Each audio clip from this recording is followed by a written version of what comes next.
Дивидендите на државните институции ги зголемија приходите во буџетот. Од податоците на финансии може да се види дека заклучно со 8 април тие изнесуваат 1,4 милиарди евра.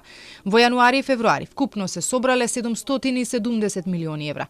Од овие бројки може да се види дека за еден месец, односно во март, се зголемиле за над 660 милиони евра.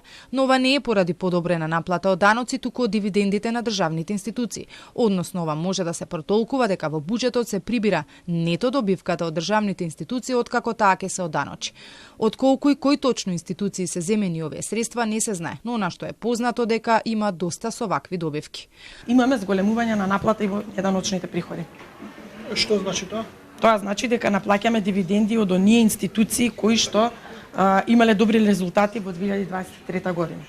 Од друга страна пак реализацијата на капиталните проекти во првиот квартал не е ни 10%. Во ваквата ставка влегуваат градинки, училишта, пруги и други проекти од општо добро.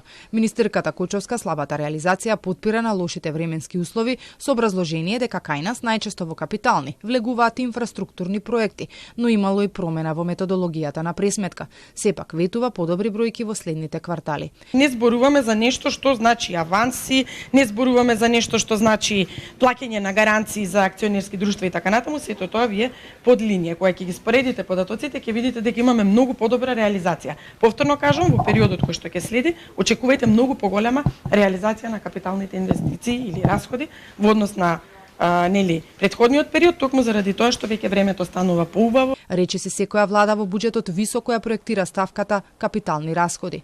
Но потоа, кога треба да се крати од некаде, најчесто тоа се прави токму од нив. Во буџетот за годинава предвидени се над 700 милиони евра за капитални расходи.